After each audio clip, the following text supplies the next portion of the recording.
Google Stadia was announced and released in 2019. It was going to be the future of gaming. Gone were the days where you had to have a console or a PC to play anything other than mobile games. And in was cloud gaming. You could play your games on any device with the internet, and all you had to do was pick a game and play it like you were streaming TV. Google promised speeds faster than the PS4 and Xbox One, 10.7 teraflops to be exact.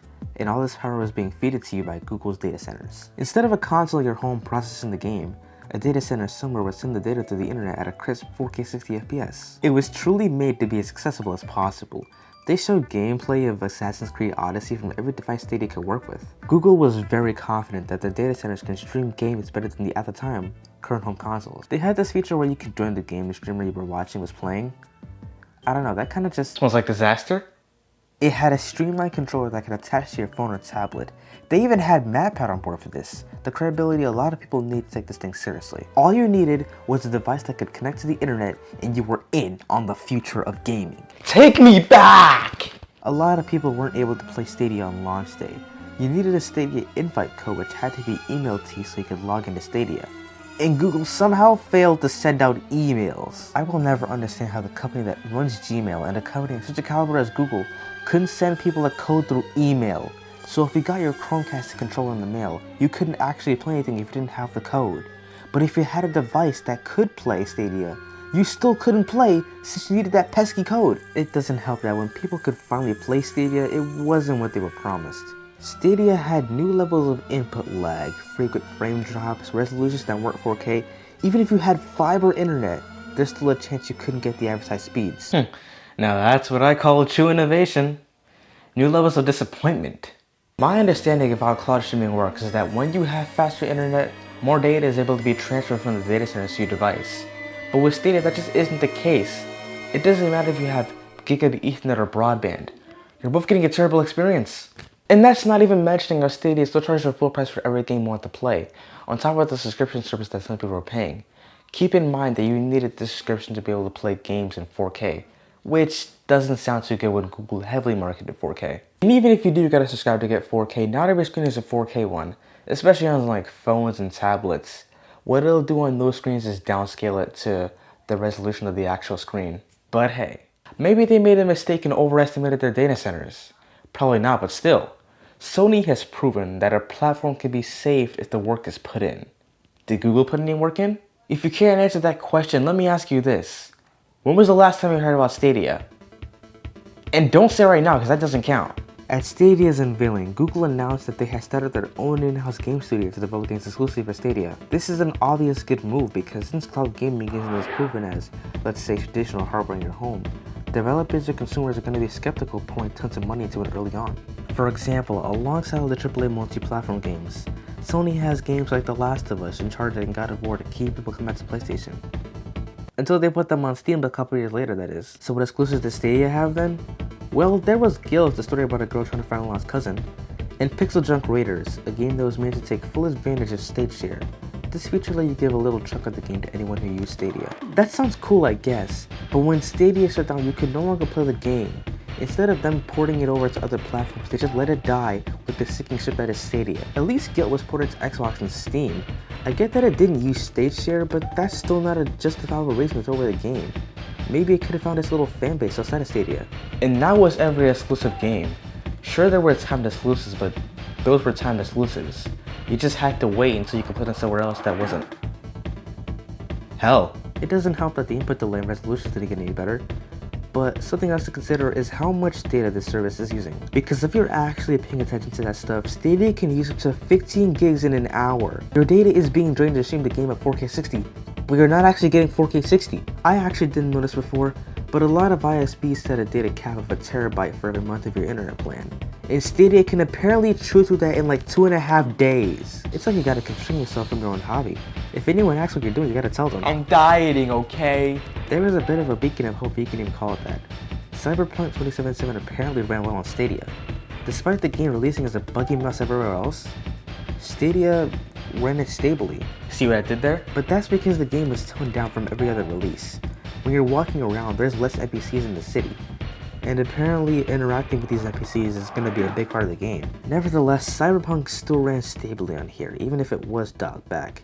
This may have gotten some people to try out Stadia for a bit, but that was it. The game released on December 10th, and they did this incentive where if you bought the game on Stadia, you could get a Stadia controller, a Chromecast Ultra for some reason not the Google TV, and Stadia Pro for a month. And with that, Stadia won over the gaming community. Tons of gamers flocked to Stadia and paid no attention to those pesky little next-gen consoles. Developers rushed to make all of their games playable on Stadia and to make them perform great on the platform. None of that happened. The complete opposite happened, actually. So in February 2021, Google shut down their one in-house game studio. The beginning of the end. This is literally going against making Stadia into a long-term player. If the performance of games on Stadia is terrible, you could at least put time and effort into making exclusives that are optimized for Stadia. That would be a reason to keep people coming back. After that, more and more info began to come out that suggested that Stadia was heavily deprioritizing Google. Throughout that same year, Google started licensing Stadia's tech to other companies. It began with allowing AT&T customers to play Batman Arkham for free. Then later, Capcom used to support Resident Evil Village on web browsers. They completely dialed back the ad campaign too. I remember getting non-stop Stadia commercials in like 2019, 2020, but I don't remember getting them after that. So what did you think would happen next?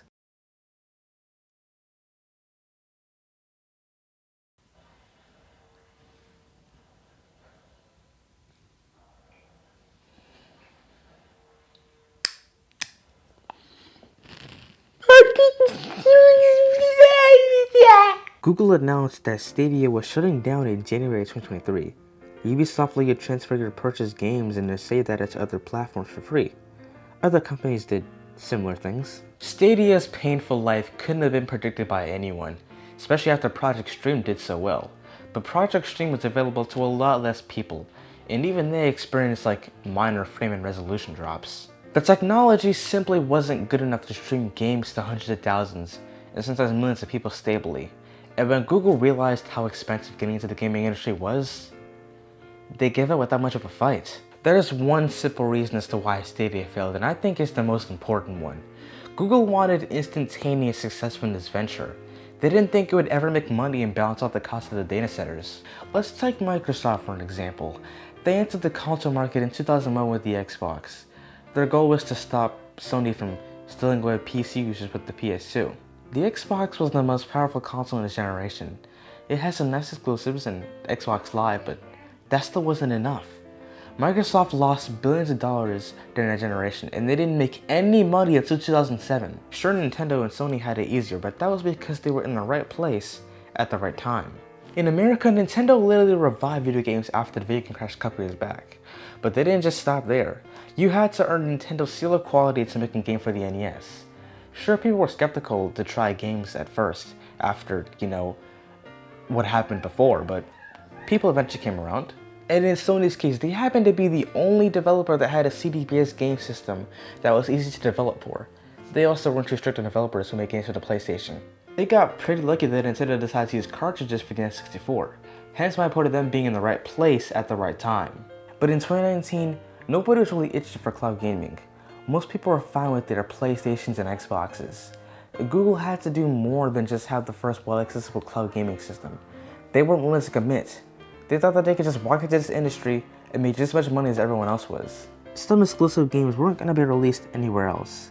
I already talked about Pixel Junk Raiders, but there was also Outcasters and Pac-Man Megatunnel Battle, which I think is just regular Pac-Man. And before Stadia went away for good, Google decided to give refunds to everybody who bought any hardware or software for Stadia, except if you were a Pro member. Looking back on the decisions made throughout Stadia's life, it's pretty hard to imagine a business meeting where people legitimately agreed on that stuff. So boss, what do you think? Do nothing? Yes. I can't imagine that happening, so hopefully nobody will ever fail this hard ever again. I will never understand. Like you're having trouble sending emails. To help me figure out what's going on, could you tell me a bit more about what happened? For example, what email service are you using? E.g. What the?